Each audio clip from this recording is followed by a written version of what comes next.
How big's your portfolio now? Almost 400 million. I lost everything in 2008. I hit the phone, so I did about 30,000 phone calls a year and got myself out of the hole. I don't have any money. Well, dude, go find someone else a deal. They've got money. I made $10 million that year. That was the first big exit. So if I wanted to start buying them, what's my steps? What it is, Brad Lee back again with another episode of Dropping Bombs. Today in the studio, folks, as always, I got a real treat for you. Jeremiah Boucher in the house. Yeah, what's up, Brad? Almost like Bobby Boucher, That's it. the water boy. But this dude ain't no water boy. Number one, you can follow him at Jeremiah Boucher. That's Boucher on Instagram. He's out there basically becoming a mogul in the real estate game. Yeah. Storage, Mobile home parks. mobile homes, multifamily. What's your favorite? I like the parks. Why? Yeah. People need affordable housing. That's the name of the game. That's the crisis right now. There's no more affordable housing than a mobile home. Yeah. Yeah. Yeah. What about like are they listed just like any other multifamily? Oh, yeah. They're popular now. Yeah. There's a lot of people chasing them. Why? Yeah, land lease community. It's a very, very nice model. Very low expenses and a high demand for it. So my question was earlier when we were talking, I said I was thinking about just like buying a couple of acres and making one. And you said pain in the ass. Yeah. But why? It's just a couple of slabs, isn't it? Yeah, it's infrastructure. It's roads, power, water, sewer. But people hate them. That's the problem. So every politician, nobody wants you in their backyard. So that's the challenge. Why? Because of the people that it attracts? The element, yeah. I mean, a lot of times it's just great families and elderly people, but it's just very political in the real estate game. So nobody wants a trailer park in our neighborhood. That's type it. of thing. Yeah. What a bunch of assholes. Now, again, it depends on who's in the trailer park. Of course. You know what I mean? But a lot of times, they already exist. How do you find them? We cold call. I mean, that's it. Doing the sales thing. For 10 years, I lost everything in 2008. I grew up here in Vegas. I hit the phone, so I did about 30,000 phone calls a year for 10 years and got myself out of the hole. Started buying them from people around the country. Found some guy that was buying them out of Denver. He was opening up a fund. I bought a course. I asked him, I want to go get into business. He said, here's a list. Go find me deals. And then I was bringing 5, 10, 15 deals a week, and then he took me serious. So then he started buying them I would just set up the contract, sign them up, sell them to him, and then he would give me a fee. And I just kept rolling those fees over and over. It started slow. But So then you were flipping. I was flipping. Yeah, I tell people that all the time. Like, dude, if I don't have any money, well, dude, go find someone else a deal. They've got money. Oh, yeah. They're looking for deals. To me, the whole freaking key to it is finding the deals. That's it. You control everything. Well, I mean, but anyone can find a deal. That's it. You don't even need a license. You don't need money. You need backbone. You need elbow grease. Like, you were willing to make 30,000 calls. A lot of people are not willing to do that. Why were you so gung-ho? That was the only path. I picked one thing. I believed in it, and I said, this is my way out. I'm not going back home to live. I'm not going to work for my dad's paving company. Like, this is me. I got to build my own thing. And when I did it, I had to pretend like I had money, right? I had to believe it in my heart that, I can buy your mobile home park, even though in my heart some days it was like, you're buried in debt. I had a bunch of foreclosures out here, and I had to fool myself because I knew there were people that were going to give me the money as soon as I could find the deal. Are you that person for someone else now? People are that way for me. Yeah, so, but what I'm saying is, are you now that person for others? I am now, yeah. So if someone's listening to this, they're in the same situation where they're down and out in Beverly Hills, but they're willing to do the work. Would you hire them? Would you send them out and say, I'll do the same thing for you. You go find me the deal, and I'll pay you if I buy it. 100%. So how do people find the deal? So the best way to do it is getting a hold of the owner directly. Like anything that's listed on LoopNet or MLS, I mean, that's already played out. It's already overvalued.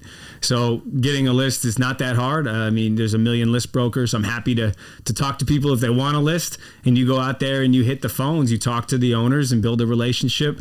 And there's about 50,000 mobile home parks. There's 50,000 storage facilities. So there's about 100,000 properties across the country. And out of those, 60 to 70% are still mom and pop owned. These are 30, 40, 50-year-old businesses. Their kids have no interest in owning a trailer park. There's going to be deferred maintenance, and they don't want to get buried in debt, these owners. They're ready to sell. So that's what private equity's either not willing to do because they're too big, or they're not willing to hustle and go and build those relationships. So guys like that, like me 10 years ago, that's the opportunity where you can get in there and pay a fair price. A lot of times these guys will sell it on a contract, so they'll carry the financing. And they want to know. They want a real relationship. They don't want some Wall Street guy coming in. They actually want to know who's buying it and that they're going to be taken care of. What responsibilities are you basically strapping on if you were to make a deal?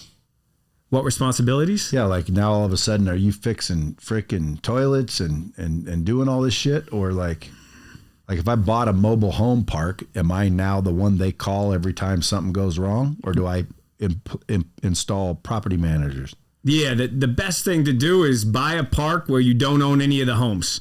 So down south, in the southeast, a lot of the parks own all the trailers and you rent them out and it's a nightmare. That's the model you don't want. You want to buy a park that you have all the land. Each person owns their own home. They pay a lot rent, between $400 and $800 a month, and they pay their own water, sewer, power. That's what we do. We put water meters on all the homes, make sure everybody pays it.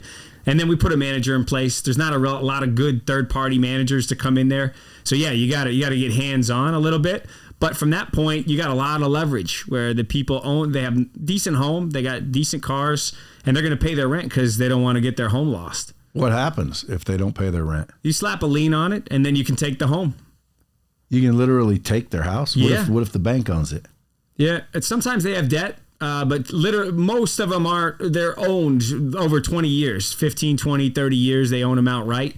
And if the bank does own it, you buy it from the bank. I've done it many times. We're at half the value of what you can sell it for. So it's really like almost what I would consider a no-brainer. Oh, it's the best. Because you're going to get your money. Oh, yeah. What kind of debt service is usually percentage-wise? What kind of debt service does the deal cost you? Yeah, you could get anywhere between 65 and 75% LTV. So if I were to buy a property, I'm buying the land. Yep. And the rents pay for the land. Yeah. So is it 50-50? Like, in other words, usually about 50% of the rent pays for the loan for the land, and the other 50 goes into my pocket. Or what's the percentage? Depends on how good the deal is. Yeah, right now it's tough. Real estate is very competitive. Interest rates are right around 6.5% to 7%. So you're typically buying around a 7 to 8% yield on there. So you're lucky to make 5-6% a year on your first year. But the nice thing is you're hedging inflation.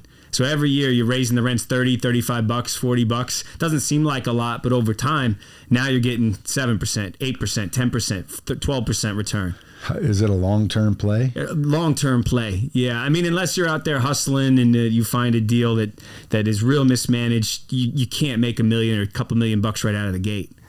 So when you say mismanaged, what do you mean? Like they don't take care of the property, they don't raise rents? What do you mean? Oh yeah, exactly. And things get out of hand, as you could think. If there's no rules in a mobile home park, I mean, domestic violence, drugs, abuse, just debris, trash everywhere, cars everywhere, people working on cars. It starts to get out of hand. So you have rules put in place. Oh yeah, a lot of rules. Who's the rule enforcer? Yeah, the on-site manager, and then we have asset managers to watch the on-site manager. And do you guys ever have like problem people that have to be evicted? Yeah, it's like a company. It's like culture. There's a culture to the community. Do they say you got to move your house? Oh yeah. Yeah, we can evict people. Yeah. And you have to like drag their house off the property? No, they typically walk away. If they don't have the capabilities, we'll buy them out, or they forego their home.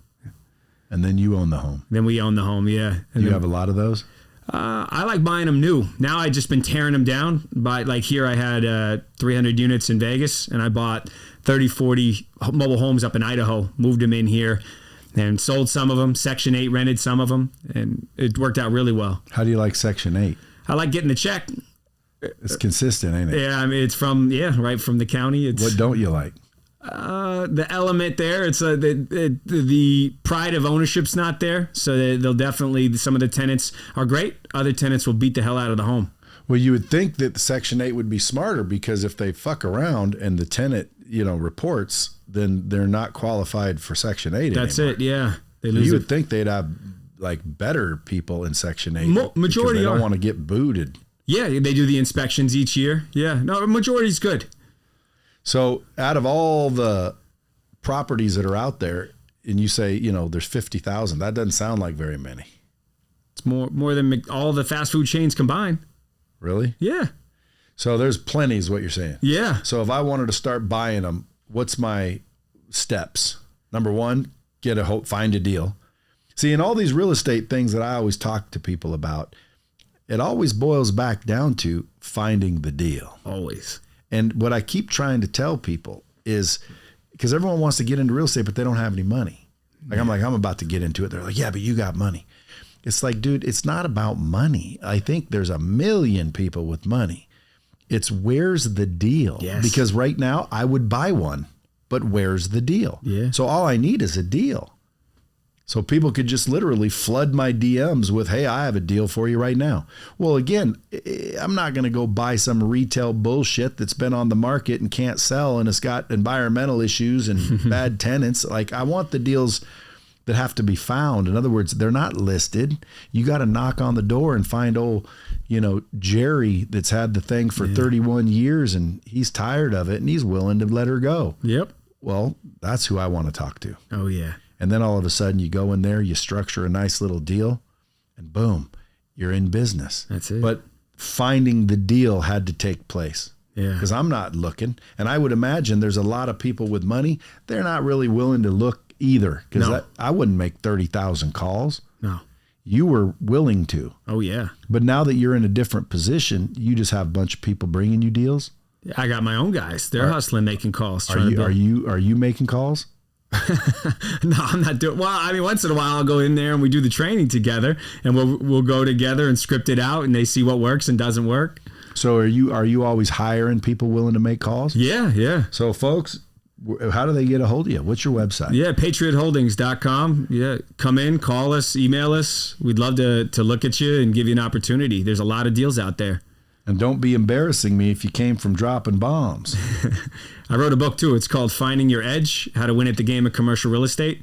And that breaks it down, tells the story of how I lost it all and then what to look for in a deal. You got audio version of that? I do, yeah, on Audible. What's it called? I did it, Finding Your Edge, How to Win at the Game of Commercial Real Estate. Finding Your Edge. I'm going to go listen to that. So will that break it down, how people do it? Oh, yeah. Specifically, mobile home parks and self-storage. Well, I'm always interested in self-storage because everyone's always going to need to store shit. Oh, yeah. My wife, we were moving out of a house probably 9 years ago. She was going to go store a bunch of shit. And I said, babe, just get rid of it. She said, why? We want to keep it. I said, well, then why are you putting it in storage? She says, because I want to keep it, but we don't need it and we don't have room for it. So put it in storage. I said, babe, here's what's going to happen. You're going to go rent that storage for, I think it's $4 something a month. And you're going to load all this shit in there. And 2 years later, it's still going to be in there. She said, no, it isn't. I only need it for 3 months because I'm going to do this, I'm going to do that, and I'm going to do this. I said, okay, whatever. She rents it. Dude, I'm still paying for it today. If I call her right now, she'll be like, I know. Because, dude, is exactly what I said. I said, all we're going to do is pay $400 a month for years for shit that isn't even worth it. Right. Like $400 a month times a year is 5 G's. Yeah. Times roughly. 9. Times 9. Yeah. Dude, I've paid $45,000. Go open it and I'll bet you anything the shit in there ain't even worth 2 G's. Yeah. We could have just replaced it 5 times over. Right. Why do you think people are so addicted to storing their shit? It's a way of life out here, right? Like things define us. People really have an attachment to things. It's the psychology of who we are. Do you ever have auctions? Oh, yeah. Yeah, all the time. How many storage places do you own? Oh, yeah. Almost 20,000 units, about 80 facilities. No shit. Yeah. Damn, dude. Yeah. You're like a little mogul. Thanks.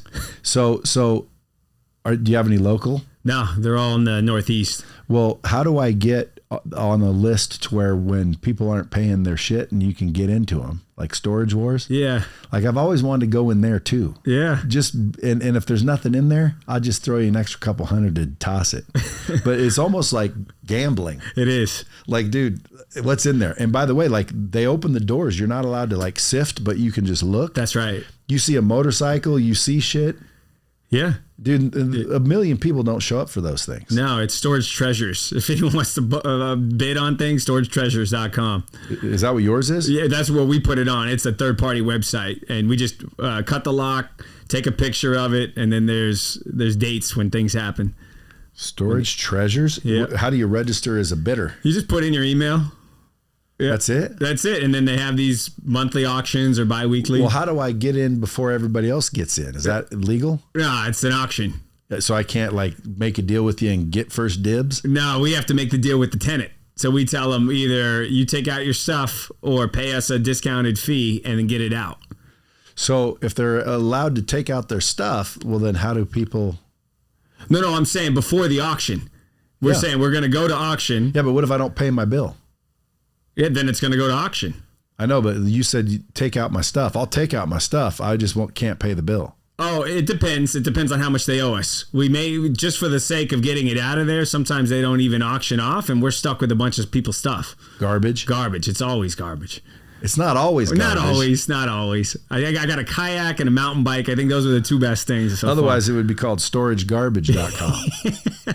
Yeah. I don't know how many treasures are in there. Well, I mean, you hear stories and it makes people want to go get them. You know, I know. There was a Picasso in there. Yeah. There was a safe with 50 grand in it, and I bought it for $900. That's TV. But when you buy that shit, it's yours. Yeah. No matter what you find in there. Yeah. So let's say I buy a storage and there's an old 69 Camaro in there that has a bank note on it. Does the bank get screwed too? If there's a debt on that car in there, yeah. Well, I guess if you got the car and you'd have to get the title to it. I don't know. I guess the bank it's not your debt. I know, but then how can it be your car? True. Then you have a car that you don't own. That as long as you bought it, we don't want it. I mean, we're the property owner. I could care less. Do you guys have rules where you can't bid, or can you bid? Yeah, we could bid at the auction too. So how come all your managers don't go in and see what's in there before they auction it off? Well, we technically have to take the picture and put it out to bid. So you can't, but you got to have some insight because it's your place. Yeah, but we're not allowed to touch it. So you can't look at it. You can't touch it. We can look at it. We take the picture and we can put it on the auction, but we can only work with the owner. But we can't touch their stuff. Do you have anybody like on the inside going, dude, this is one we want to bid on?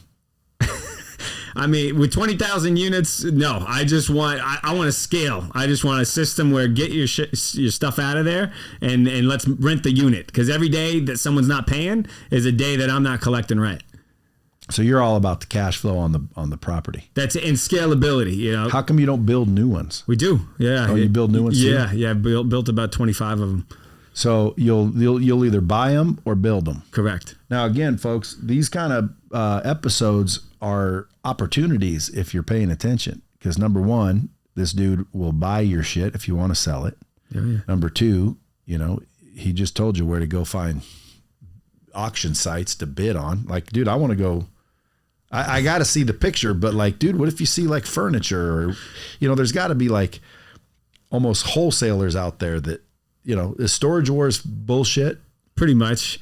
But there is, we had a place in South Carolina and the guy had about $5,000 of Nike inventory, wholesale that he was selling on eBay, and he just disappeared. Somebody got it and they were able to sell it for, I'm sure, 15, 20 grand. But there's no like constant kick-ass shit. No. Well, why would you store garbage? Americans do it. I know, my wife is one of them. Now, it's not garbage. Like if I go over there, which I got to remember to go over there. I got to get over there. It's been 9 years, dude. But I know that I put a piece of workout equipment in there. Yeah. Which was like $4,800. But now, that's like old, stupid looking workout furniture or equipment. There's a bunch of boxes of clothes. Nobody cares about clothes. No. And what else is in there? I'll bet you if I called my wife and said, what's in that storage? She'll say, I don't know. It's emotional attachments to things. People's parents pass away, or these furniture pieces where you don't want to go out and buy it again. You think it's just an inconvenience, and you're going to use it someday down the road. What's your favorite piece of property? Mobile homes or storage? They both are good.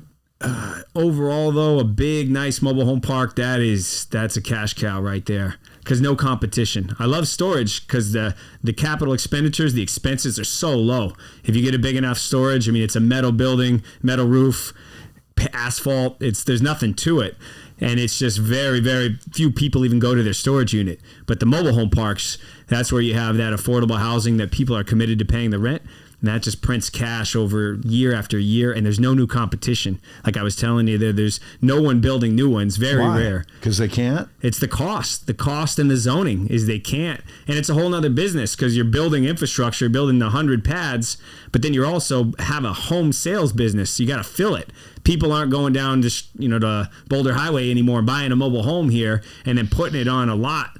It's just not what the consumer does. You have to put out all these spec homes like you're a new home development, and that's a huge outlay of cash, and banks don't like that. It's tough to get financing. Is it tough to get financing if I find a mobile home park? No. There's a lot of banks that love land lease communities. Yeah, my first big loan here in Vegas was Bank of America did my loan here. How much? It was $10.2 million. And how much did you have to put down? I put down 3.5, three. Do they make you put a certain amount down? Is there a formula? Yeah. It was roughly 30% plus some reserves for long term. And what I did, because I didn't have any money, and I actually lost a house to Bank of America in 2008 here, so I couldn't get a residential mortgage for 10 years. It was still 2016, so 7-8 years. But what I did with those guys that I was buying parks with is I would get little pieces of equity along the way, and then we built up maybe 15 parks that we owned together throughout the Midwest. And I said I could see the writing on the wall. They were doing their own thing. I didn't have any control in the business, and I didn't want my future to be dictated by someone else. So I said, let's swap. Let's buy it out. We have some couple parks here in Nevada and Vegas. We have all these other parks in other parts of the country. Let me sell my equity to you in all those other parks, and you give me the equity in our Nevada stuff. And that's without any hard cash. I was able to use everything that I built over those 6-7 years and apply that to the value of the mobile home park. And that was my down payment. It appraised for $13.5 million, and my loan was $10.2 million. And that was my first big deal. And then after I got involved with that, went in there, I was selling homes to a lot of Hispanic people out here. They come with backpacks of cash, and we would claim it. But yeah, they'd buy the home from me, and we'd keep fixing them up. And they would buy them.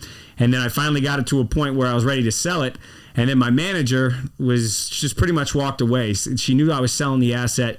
She said she wanted $50,000 because she knew she was trying to just squeeze me out of the deal. And I didn't speak Spanish, so I ran down there, started just figuring it out, collecting the rent, making sure that we were going to get it over the finish line. Finally got it sold, and that was that I made $10 million that year. That was the first big exit after 10 years of hustling after losing that. But I couldn't get a loan from B of A to get a house, but they gave me a CMBS commercial loan because I had the equity in the property, and they loved the mobile home park so much they could care less about who I was individually. Because they're just looking at it as a business. That's it. The collateral was strong. Yeah, the cash flow was great. So how many good deals do you think are out there out of 50,000 properties? I'd say 10,000 at least. I'd say about 5,000 out of that would be there's good deals. Like sweet deals. I'd say sweet, probably those are decent. I would say sweet deals. I'd say right now about 500. That's it? Like unbelievable deals. But they're out there. Oh, they're there. Where do you think they are? What states? They're there. It's typically not the coast, not the West Coast is tough. California. Why? I wouldn't want to do anything in California. I know. Yeah, rent control. But I do Oregon. Oregon's Nevada, great. Yeah. Colorado. Oh yeah. Arizona. Yeah. But as I drive by these little mobile home parks, they look a little shabby. How do you find the owner of the park? Yeah. Yeah, I mean, that's the secret sauce. You go in there and you do your data work. So it's all public record who's on file there. So we have a team of 5-6 virtual assistants. Yeah, but it's got to be like, like I wouldn't put Brad Lee as the owner. I would put, Rhinoceros Holdings or something. How do you know who owns it? Yeah, check the Secretary of State, figure out the address where they're at. And there's data services that we can find it. And then figure out your office is here, wherever the mail goes to. And then figure out, that guy has, there's 5 businesses in here. So I can figure out somebody there is probably the owner. So we just apply a lot of research. And then you can search wives, you can search kids. I mean, there's all the information's out there. How many go to inheritances? A lot. So like a lot of times, what do you think they do? Just get a broker and list them? A lot of time. Yeah, I'm buying a park in Wyoming right now, and that's what happened. Someone just got it in an inheritance and they don't want it? That's it. They can't operate it. We're getting that for about $2 million, getting 80 units, 80 pads. So how much on average would a pad cost? When I started, 10 grand a pad was a deal. That was 15 years ago. So if I found one right now and let's say they had 60 pads and they said they wanted 600 grand. Oh, that's a deal. A great deal. Yeah. You buy it or call me. I just want to figure out what the formulas are so I can put the word out. Yeah. Matter of fact, on the Bomb Squad, dude, there's people all over the United States listen to this show. And there might be somebody that owns a mobile home park that they don't want, or is willing to go out and actually just knock doors and find them. Yeah. What would it be worth to them if they brought you a deal? Yeah, anywhere. What I got a fee was anywhere between 3% and 6% of the gross price. So if they find a $5 million park, at 5%, they get their, 25 grand. So they just get 25 grand because they found it. Yeah. Or what is that? Would it be 5? Is that it on 5 million? Yeah. 5%. Yeah. Well, 10% would be 500 grand. Oh no, 250 grand. That sounds more like it. Yeah. 10% would be 500 grand. 5% would be 250 G bones. Yeah, 250. It sounded more right. Are you looking for all sizes or just a few? Like 100 pads or more. You don't like dicking with the small ones? I mean, maybe down to 70, 80 pads, but it's tough when you get real small. If you ever find one with 30, why is it just not worth it? No profit left over. You got to have some overhead, some cost of managing it. Huh? Why is that? You got to have a manager out there, and there's still the cost for us to do business. We got 60, 70 employees. So for our finance team, to handle it, to pay the bills, to manage it, to maintain it. It's just if there's not a lot left over after, if you're bringing in less than 20 grand a month on the asset, you're spending almost 10 grand a month in expenses. You're paying utilities a lot of times. And then your mortgage costs 5-6 grand. There's less than 5 grand left over. That's not a lot to really invest the time and effort to fly out there, have my construction team make sure it's all dialed in. There's no margin on that. What are you doing to dress it up and raise the rents and do what you're supposed to be doing? So it's like if my aunt would want to live in that park. Obviously, you want the roads. Yeah, you want the roads decent. You want the utilities so that the water and sewer lines actually work. They're real old lines, so the sewers can be going everywhere. That's your responsibility? Yeah, you own the infrastructure. So how do you figure out if it's in the right condition?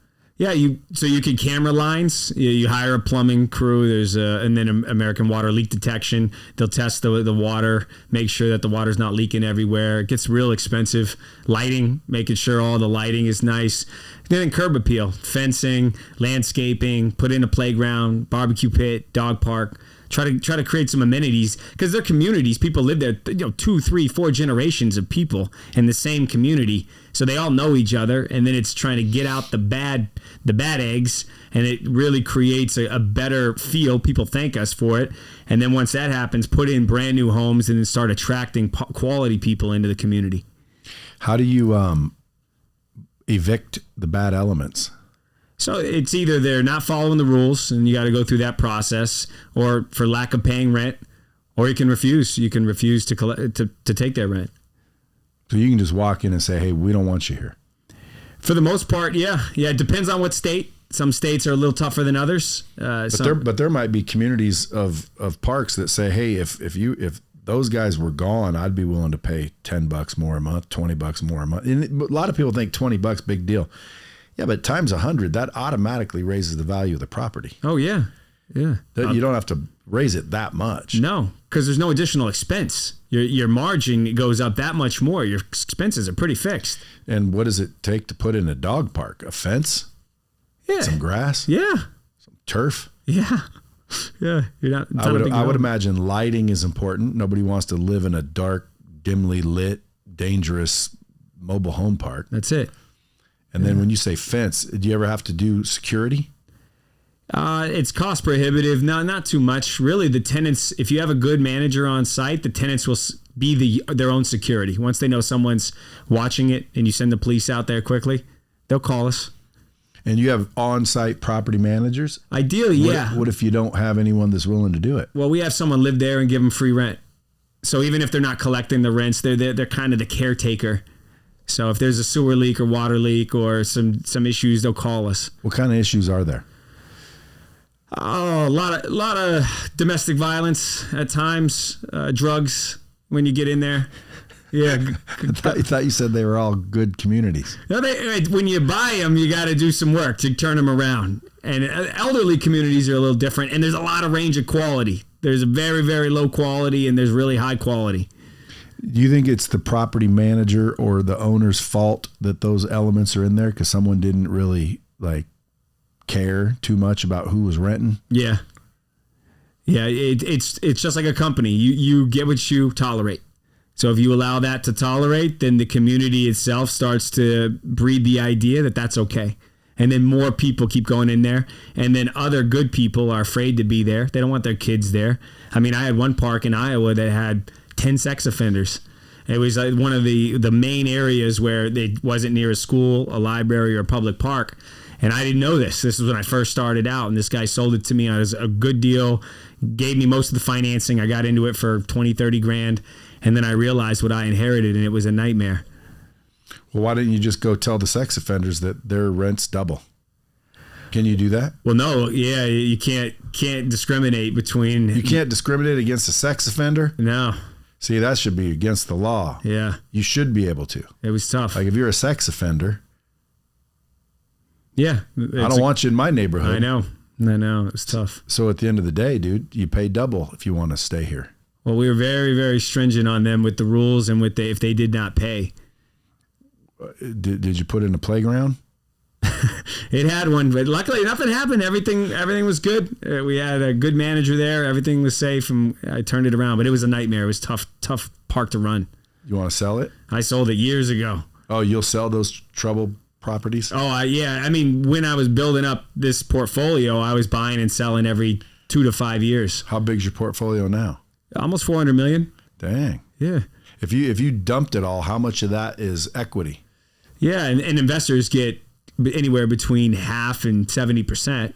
So you basically raise money, and so you have investors. Oh, yeah. Is that your main thing, raising money? That's it. Yeah. So if there's people listening, what kind of return would they get on their investment with you? I'm closing out my first fund right now. So a fund is different from the partnerships. When I started out, I'd get a handful of guys that would come with me. We'd buy a property together. They would be 3 or 4 owners and myself. And then we'd sell it, and then we'd all make a split. And then over time, people started to invest with me, but then maybe their wife would say, I don't want to invest anymore, or couldn't find enough investors, and then I couldn't close the deals. So then I created a fund, and it's a accredited investor fund. So I don't know your audience, where you have to make at least $200,000 a year for the last 2 years, or $1 million in net worth, excluding your primary residence equity. And then that way I can advertise, I can talk right here about having a real estate fund. So This year I've raised 5 funds. They're $25 million each. I use those funds, and we go out and deploy that into buying mobile home parks and storage. And then all the profits to go back in, the investor gets the first 8% of the profits. That's the preferred return. That doesn't pay down their capital account. That's just accruing, or over time, that's what they get each year. And then they get 70% of the profits on top of that. And then we get 30% as being the sponsors or the lead. And the first fund generated a 23% average annual return to those guys. And on a cash-on-cash basis, each year, in the beginning, it's a little bit slower because you're buying them and you're having to turn it around and raise the rents and kick out tenants. So anywhere between 4 and 7%. And then we try to get to that 7-8% year 2, and then we get it to 8-9%, and then by year 5 we sell it all, and that's what averages out around that 15 to 20% in this market right now. 15-20% total or annual? Annually. So by the time you sell it, you basically average 20% on your money every year? Correct. Yeah, and that would be a 2x. You'd be doubling your money, maybe a little over that. So if someone drops in $1 million, 5 years later they get back $2 million. That's it. Yeah. Yeah, that's pretty good. Yeah. Yeah, and you get the tax losses. So that's the big thing that we do. And when Trump got in years back, they accelerated the ability to take those losses. So all the investors, including myself. So I always believe you got to have skin in the game. So I put $1 million in with everybody else, minimum. And there you get all the losses, and we could generate a lot of losses right out of the gate. So when we buy these properties, we do the cost segregation where they give us, and with our accountant, they allow us to depreciate the majority of the asset year 1. So then 3-4 years ago, our investors were investing $100,000. They were getting $100,000 to $150,000 in passive losses year 1. So they weren't paying tax on the real estate investments for the whole 3, 4, 5 years until we sold. And then they'd get a big gain, and then they'd have to pay tax on getting that big gain. But they were using those losses to offset all the cash flow. But couldn't they just reinvest? Oh yeah, at the end, yeah, they could at the end. And when they took a gain, they could reinvest. Now it's a little trickier. You can't get as many losses as you could, but hopefully Trump reinforces that or reinstates it this year. Yeah, when will we find out that? It's in the House. It's sitting there. It's been sitting there for months. So hopefully by year end. You obviously pay attention to all those things. Yeah, that's a big one. Because I've deferred the tax that on all the income I've made, I've deferred tax for over a decade. I haven't paid. Well, you're not supposed to. That's right. Just keep deferring. That's right. We're doing the hard job the government doesn't want to do. Building mobile home parks and storage facilities and infrastructure and providing housing is exactly why they give me the tax deferral. That's right. Yeah. You're doing the dirty work. Yeah. And we pay $1 million other taxes in other ways. Dude, you don't, how'd you get started in all this? Oh, well, I was caught up in this city like a knucklehead and got into the 2003, 2004. I bought a house. I had 5 buddies right down the road, actually. 5 buddies living in a house in a 4-bedroom. One guy lived in the closet. We're all just chipping in. I was a realtor here in town, and that thing went up from 150 to 310. And I sold it and made my first. Me and one other guy bought it together. I made $65,000. I went out to Mandalay Bay down the road, went to Rum Jungle and blew $10,000 like a knucklehead. Had all my old buddies that I grew up with that were broke, saying I'm great, and I thought I was great, and went on a bender. And that was the stupidest. It was the best lesson I ever had because that money ran out real quick, and I ended up flipping a bunch of more houses. But then I had no edge, no niche. Every other person was a realtor in town. Everybody was buying. You weren't doing anything. You were buying a home, brand new home, and selling it for double in a year or two. But that dried out. And just like in The Big Short, the movie is exactly right what was happening here. The stripper had 5 homes. I lost everything, and I was stuck. I had no angle, and I knew at that point I didn't want to be in that business. I hated residential real estate. It just wasn't for me.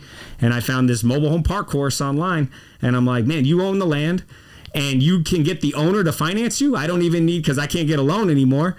And now I can go out and find these people that own these, and nobody wants to buy them. So I was hooked. I said, I'm going to find a way, and I quit everything else. I lived with a buddy. Well, I didn't live with a buddy. I lived in his pool house. He didn't even really know it. I sold him the house as a realtor. He lived in Minnesota. Nice guy. He said, you can watch my house when I'm gone. So I didn't have anywhere to go. So I just kind of camped out in the back. And then I finally told him, I'm like, I don't have anywhere to go. You mind if I stay back here for a while? And he was a real nice guy. Stayed there for a year or two and finally got back on my feet. But that was the beginning of it. And that's when I was hitting the phones because there was nowhere else to go. I wasn't dating anybody. No, I had no money. I ran out of money on a date, and it was the most embarrassing thing that ever happened to me. What happened? It was this Brazilian girl. I met her on MySpace back at the time, and she was so good looking, and I had like $20 in my pocket, and all my debit cards were dead, and I brought her to that Greek festival down the road. I had enough to get her in, so it was like $12 to get actually in the entry, and then she just wanted to get some corn, like those buttered corn things, and I ran out of the cash. I think I paid the full $20 to get in, and I'm trying to run my card, and it keeps declining, and then she looks at me, and then she scoffs, and I'm like, I'm sorry, I can't pay. And my dad's always, he taught me, you pay for a woman for everything, and she just gave me that look of disgust, and I looked down, and I just was so humiliated, and that was really the low. That was the time I'm like, this is fucking enough. Like I don't want to live this life anymore, and that's where I really, really buckled down and made sure I turned my shit around. Why do you think you were able to do it, but there's so many people out there listening to this included that just make excuses as to why they can't? Because it sounds like you had nothing. Nothing. You lost all your shit. Your credit was destroyed. You had no money. You couldn't even buy corn. Yeah. And literally, now you got $400 million in portfolio. Yeah.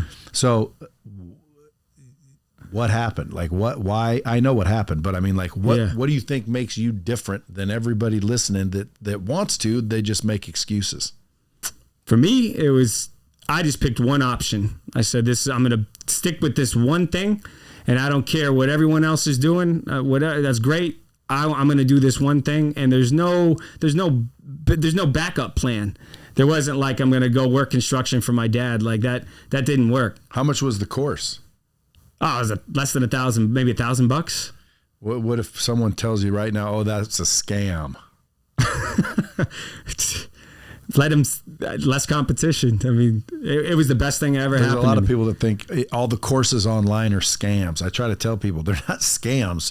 There are scams, but 9 times out of 10, dude, if someone's out there doing something and they put the course together to show you how they're doing it, it's not a scam. Usually it's the people buying the course that don't take action that call it the scam. Yeah. Because they technically make an excuse as to why it didn't work. That was so valuable. So ultimately, what did the course tell you to do? Just call people, negotiate a deal. They'll finance it themselves half the time. You didn't need any money. Like, how'd you get initially the money to start? And what to look for in those. But you read a course and I got maybe 30% of what it told me and figured it out. But I called the guy that wrote the course. And that's the key. I said, I read the course. I love this business. I was in real estate. I lost everything. I want to get into business. I want to work with you. What can I do? He just says, like you said, go find the deal. The whole key is the deal. So that was it. I think he made me buy the list. He's like, I have a list online of all the mobile home park owners. It's mobilehomeparkstore.com. And I bought it. It was crappy data, but it had addresses of every single park there and a phone number. So I bought it for $500 or whatever, and that's where I started making those calls. But every time I fed him a deal, he would say, in the beginning, he just said, no, I don't like it. And I didn't even know what he liked or didn't like. And after I fed him about 20, 25 deals, he realized I wasn't going away. And he realized this kid is really going to feed me some deals. And he's like, this is why I don't like it. You don't want these private utilities. You don't want this big sewer lagoon. You want city utilities, or you don't want this quality of homes, or you don't want to be in this part of Louisiana. It's just not, it's really, really bad. And that's where I started learning. And I had no money. Does your book teach people that? Yeah. How do you know? Because times change. Maybe the areas have changed. Yeah, not so much the area, but the asset itself. Yeah, I get into exactly what to look for. How many pads, what your expense ratio should be, what the lot rent should be. Damn, dude, I'm going to go get your book, first of all. Only because, dude, I've always thought about storage more than mobile homes. Because storage, dude, you just let people store their shit there. Oh, yeah. And dude, I've never called around for storage facilities and saw massive amounts of them. Every time I call, yeah, we're full. Yeah, we're full. Yeah, we're full. It's like, damn, dude, we had to call like 3 or 4 to find the one I got. Yeah. So now that I'm like, let me get that shit out of there so I don't have to pay that $400 a month, I might just keep it in case I need it. Because, dude, there's no storage around. Why is that? Yeah. It depends. Some areas are overbuilt. Right now, the South got overbuilt. And now it's a fight. What about all these people that are like, if they're willing to sell it, why should you buy it? Because I always wonder, like, if you're willing to sell it, dude, why are you trying to sell? They're like, well, dude, you called me. I don't care if I sell or not. Right. How do you know if you're overpaying? Okay, well, the first reason is even if it's not a good look on paper, you're going to get a high return. Same mom and pop type owner, they don't know Google, they don't know Amazon ads, Google ads, they don't know SEO. They don't even use a website that you can book online. Nowadays, everybody wants on their phone and they wanted a quick process. Plus, they don't answer the phone. If they're full, they say, why rock the boat? I'm not going to answer the phone. I want to keep my tenants happy. And then they don't want to raise the rent. If they don't raise the rent, then it's... Why not? Because they don't want people to move out because it's more work for them to have to refill it.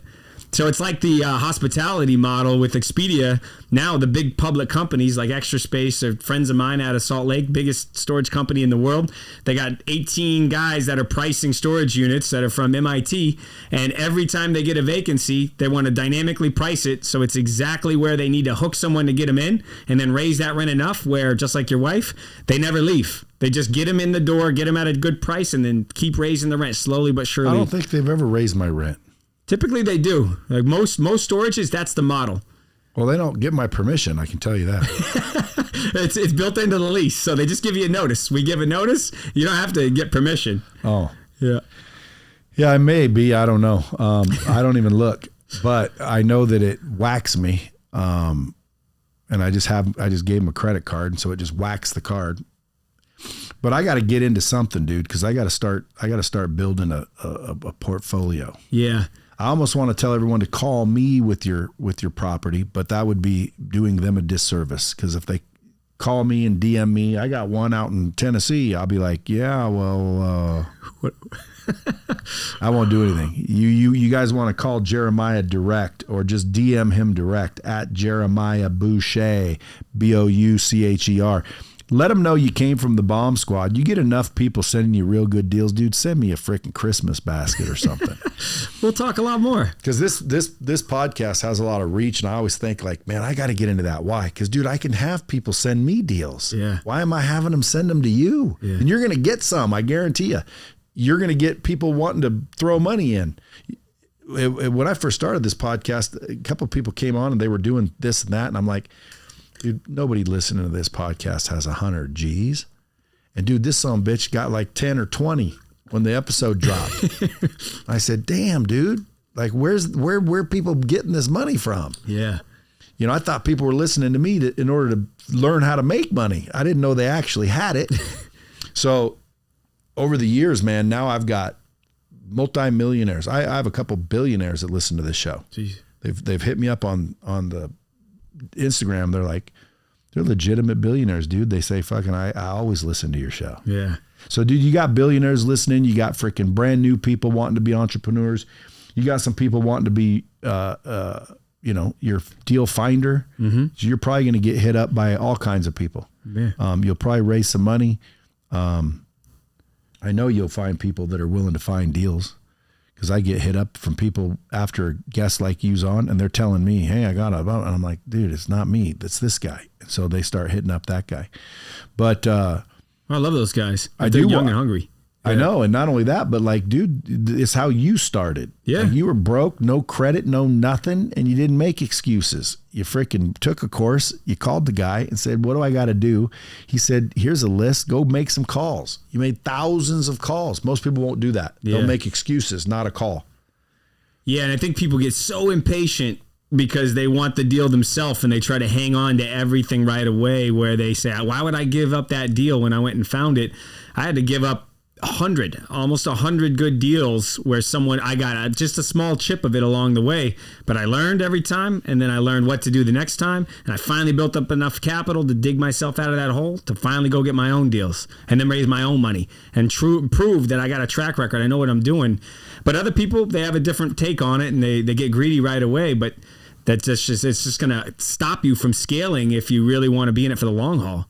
Yeah, and not only that, I mean, like I said, I could have had people call me instead of you, but what the fuck am I going to do with all those leads? Nothing, dude. Right. I'm not going to do anything. I might buy one. But dude, like you're going to take it seriously. Yeah. And you have a machine behind you. I do not. Well, you know a lot about branding and business. I know a lot about real estate, so I'm happy to talk anytime. Yeah, well, I want to look at your deals. Yeah. You know, maybe I'll throw a little bit of dough. What's the minimum? 50. 50K? Yeah. And so if I give you 50K, 5 years later, it'll be 100K. Yeah. It's not bad. Does it usually take 5 years? Sometimes not. We sell assets years 3, 4, and 5. And so you're getting cash flow along the way. You doing monthly distribution? Quarterly. Quarterly. It's tough with 350 investors to do monthly. Why is it so tough? Just because your cash flows, you got to pay bills, you got to make sure to reconcile statements, and then quarterly it's easier to get it out. I want to do it monthly, but we can't do it. If you say you need a lot of managers and ops people too. I do, yeah. If anyone's in the apartment world or multifamily world, they're a rock star at running communities or apartment complexes. Yeah, I really want good quality people that can oversee the mobile home parks. So when you say multifamily, you're not buying apartment buildings? I did for a while, but that's so competitive, Brad. It's there's no yield, there's no alpha in that right now. I mean, you basically park that money and wait 10 years. But mobile homes is not the same. No, not the same. Yeah, because it's what dirty. happens when this drops and everybody's now in the mobile home business? It's already happened the last 10 years. Yeah, there's so many people that flooded in it. That's why I pivoted to storage. But right now, interest rates are high. Money's tough to raise. All the weak sponsors or the weak investors, they just kind of fallen away. They're not sticking with it. And they don't have the infrastructure to keep the people together. They got to close their shop or go to something else. What do you think? There's got to be like the new storage or the new mobile home. There's always one where nobody really knows about it until everyone knows about it. Yeah. What do you think that might be? It's small bay industrial. It's those warehouses. So it's the warehouse space anywhere between 1,000 and 5,000 square feet where the contractor's in there, the small business guy, the guy just wanting to get out of his house and park his cars. Like, I love that small bay industrial space.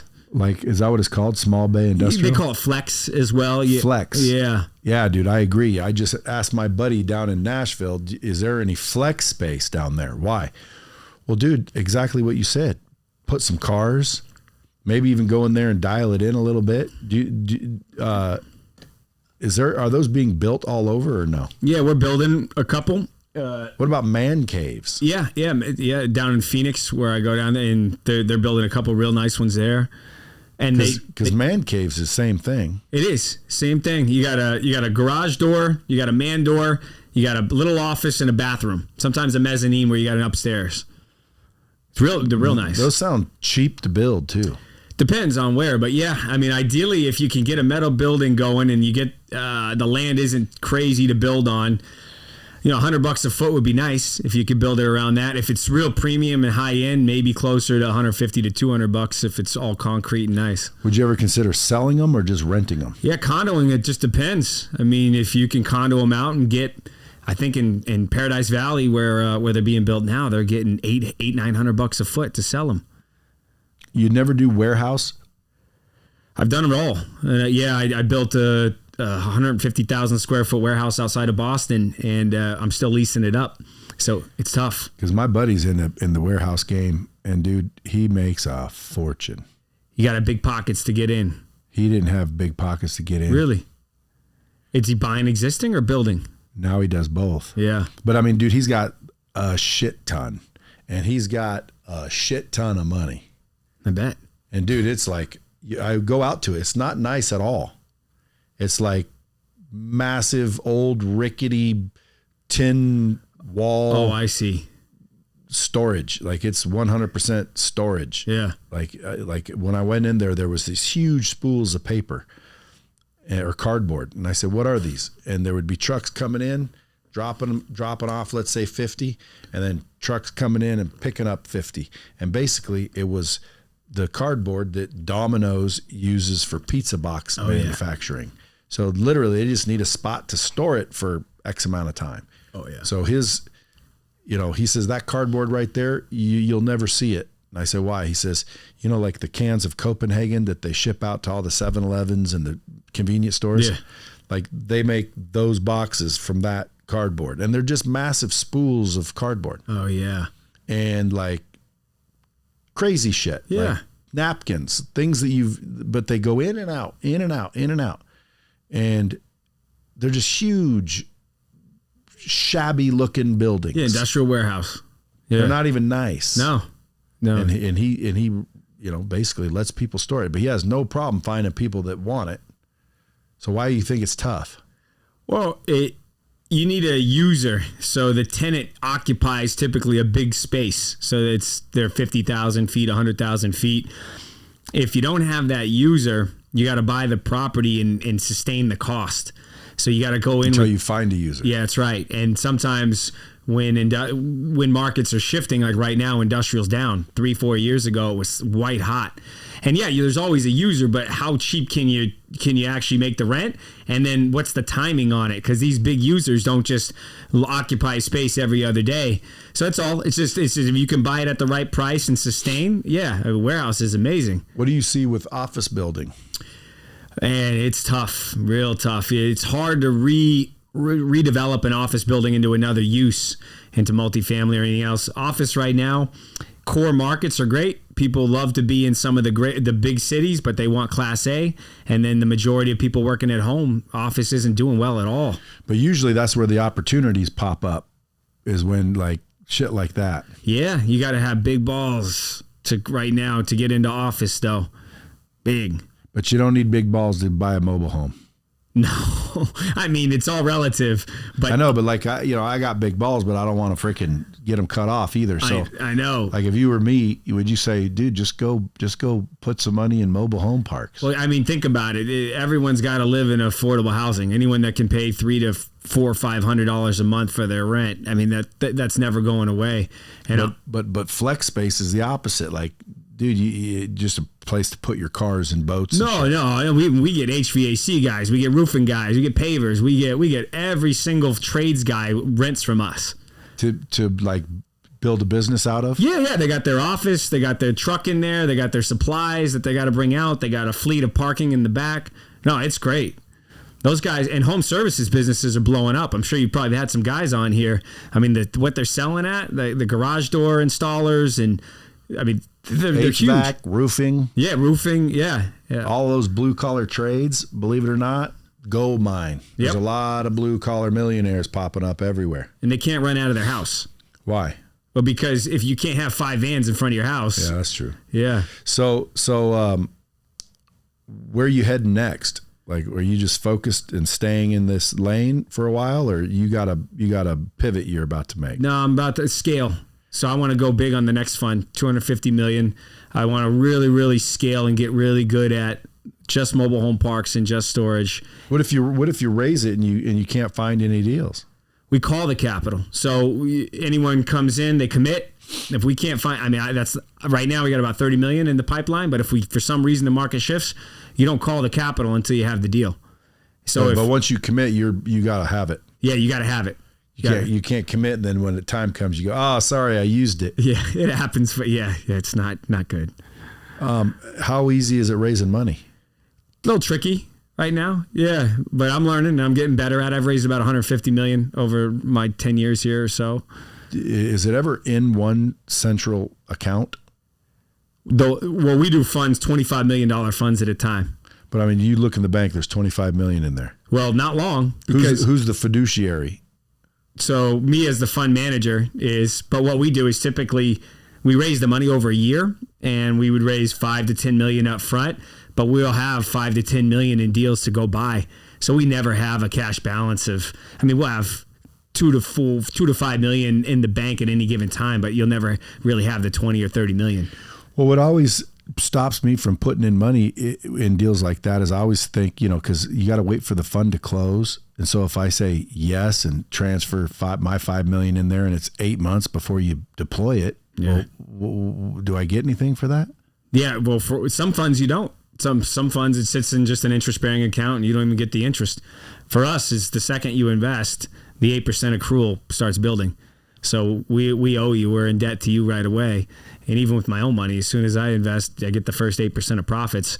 What if you haven't deployed it? How are you paying it? Well, as soon as there's cash flows, that's the accrual. The waterfall has to go to that investor first to pay back that accrual. But you got to do the homework on the fundraiser. If they don't have deal flow or a track record, then yeah, it's not a good idea. You got to put that money to work fast. And you got that track record. Yeah, I've done hundreds of deals. So how do people interested in throwing money in your fund send that your way? Yeah, it's go to Patriot Fund 5, the number 5, and it has the private placement on there. It has the deck. So yeah, anybody can take a look at it, set up a call with my team. We'll go over it.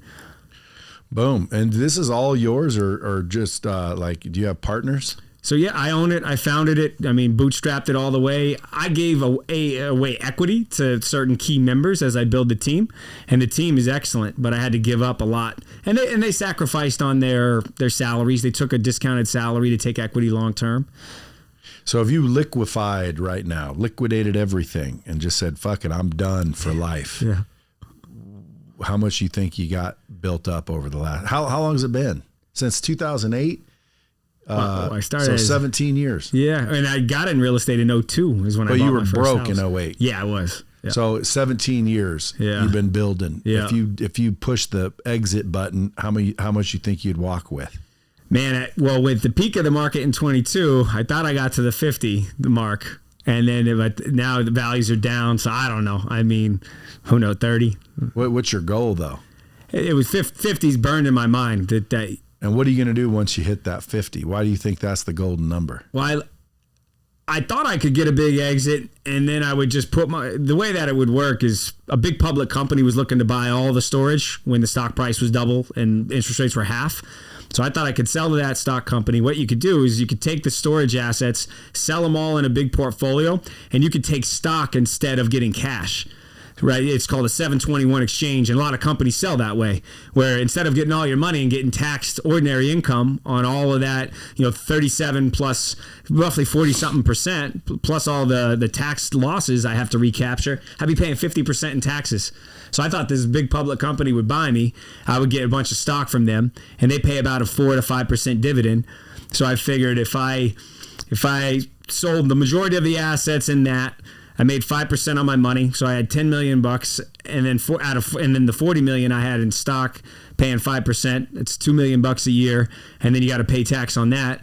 That's about $1.2 million to $1.5 million, somewhere $1.2 million, about $100,000 a month to live off of, and that's a nice life, Is that what you're looking for? Yeah, well, I like my life too now, but it'd feel good to have some serious money in the bank. Well, that's the thing. Like again, you see, I'm in a situation where if I $100,000 a month's decent. Problem is it's got to be, coming in without you doing anything. And that's it. The dividend on the stock would just pay. So that's why I got to hurry up. Because I spent a long time learning how to make money. So now I make a shitload. But if I stop, that stops. I know. Well, I got to now keep making that and then get it into vehicles to where eventually I have $1 million a month coming in without doing anything. Yeah, of course. Right now, if I stopped, dude, I'm not in as good a situation as I'd want to be. Yeah. I just should have been investing the last 10 years instead of freaking thinking about it, watching, home prices my wife wanted me to buy a house in Nashville. So I got a house in Nashville. I shouldn't have waited. I know. Here back in the day, I was just getting a divorce, and my wife at the time said, "Give me the house and I will give you your business, this place." And I said, "Deal." Well, it took me 8 years to get this business going. And, she was right in that time where home prices were just being ridiculous. Yeah. So she literally took that house, which we only bought for, I think, let's say 180, sold it for like 360, took that money, bought another one for like 600, Boom. Next thing you know, sold that one for like $1 million. Yep. Then she's got like liquid $1 million, and I'm still a jerk off trying to build a business. And I'm like, good for her, but like, damn, dude, I got to figure this out. Well, now she owns 1, 2, 3, or maybe 4 houses that she's been renting, and then lives in the big kick-ass one. Like, dude, real estate crushed. But when the market crashed, she didn't crash. Right. Why did everybody crash during that market? In 08? Yeah. She didn't crash. She just kept collecting her rent. Yeah. It's just when you buy with negative cash flow, it's like a Russian revolver. So when the strippers had 5 homes, why was that a problem? Because they couldn't afford them when the notes were called, or what? Because they bought the homes where rents couldn't cover the debt. So they were feeding those homes every month, hoping to flip that home to someone else. And rents, because of the flood of supply in the market was so high, rents dropped so low, you couldn't even cover your bare expense of the mortgage, let alone the expense of the house. Now, do you see that coming again? No, it's all about credit, right? And the availability of credit. I don't think there's going to be that dramatic of a loss, but we are feeling a recession. We can feel it with our storage tenants. I can feel it from other investment firms that I talk to. With the tariffs? Short term, but it's just rates, interest rates, the cost of debt. Like right now, I heard a stat in this. I think this is accurate. 25% of home mortgages right now are in default. Yeah. Default. So they're a month behind. Which is what I'm saying, which is like, now I'm doing the same thing I did before. Well, I'm going to wait. Because right now it's like, maybe I should wait because I'm going to go buy a damn house or buy a multifamily. Interest rate 6-7%. Yeah. And then boom, I'm screwed somehow. Why? Because the fucking market fell out. It falls out. It just depends on how risky you want to be. If you're going to put no money, very low money down, and the rents don't even cover the mortgage or barely cover the mortgage, yeah, you're going to be in a weak position. So if the market is unstable and rates go up again and people lose more of their jobs due to a recession, then you're going to drop your rent and you're just going to have to commit to paying, a couple $500 a month, or you have a vacancy. You think home prices will drop? It depends on what rates do. Basically, values of real estate are fully dependent on what the interest rate is. What's the news say rates are going to do? We all hope that this is the temporary challenge that Trump's putting us in right now, so we can get the tariffs, get some domestic manufacturing in place, and then get inflation under control, get a lot of the waste out of the government with Doge. They're doing that. That's it. So hopefully they're positioning the company so that way when they do lower rates, we can be very efficient in the way that the economy grows, and then that way the values of assets go right back up. So if rates drop, Grant Cardone. Oh, yeah. So what kind of position do you think he's in? Oh, an excellent. Well, if rates drop, he'll be in an excellent. No, one. but in the situation right now, because I don't. I don't call him and ask, what's this? But I hear, dude, anyone that owns apartment buildings is about to be screwed. And I'm like, I think Grant's smarter than the average bear. I don't know if he's going to be screwed. They're like, oh, dude, he's going to be screwed. Why are they saying that? Well, back in 3-4 years ago, the market was so hot and values were so high that he was willing to pay whatever it took to buy Class A perfect apartment buildings on the coast of Miami or in Scottsdale. Yeah.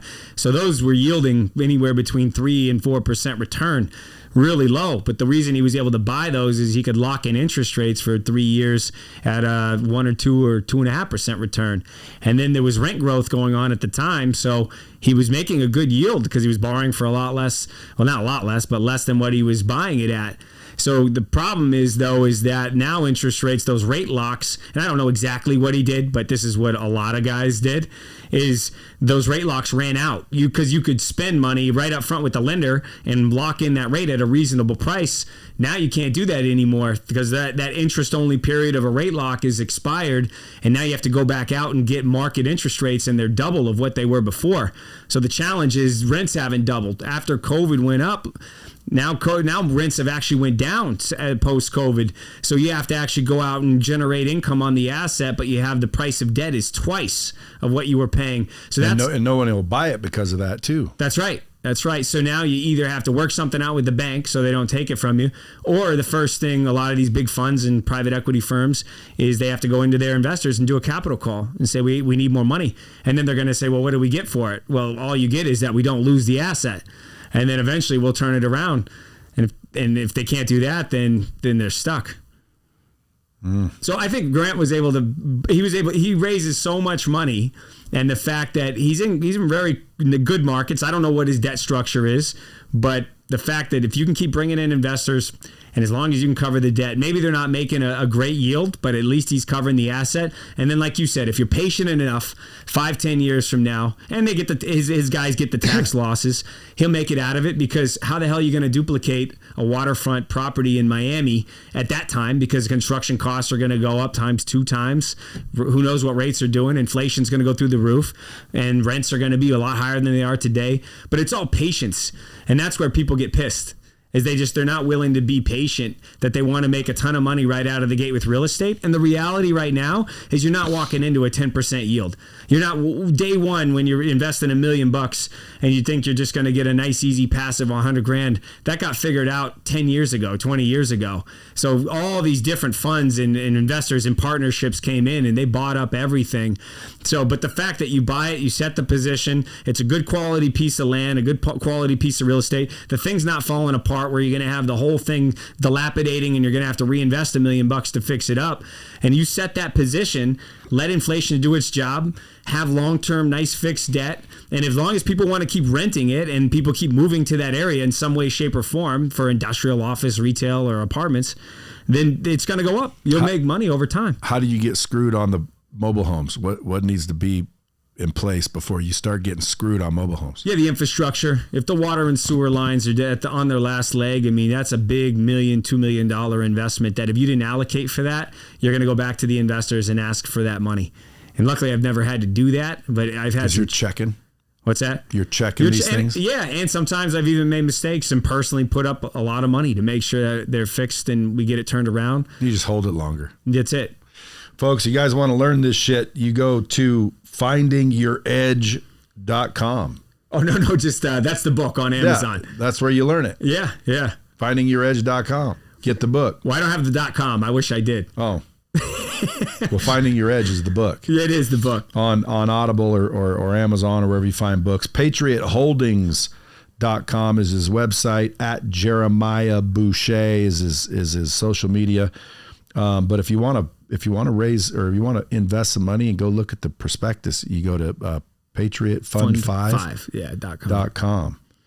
And then guys, you guys want a job? You want to go out and hit the ground and look for deals? Hit him up. If you're in ops and you're looking for a good job, hit him up. Yeah. If you're in social media or you know how to do marketing in social media, he's looking to basically reinforce his brand, start building a brand. That's right. And he's got a podcast. What's it called? Yeah, Finding Your Edge. Finding Your Edge. So that's a podcast too. It is. Where's it at? Anywhere you can get a podcast. Spotify, SoundCloud, Apple. That's it. Guys, go look him up. Jeremiah Boucher. Until next time, keep it real. Thanks, Brad.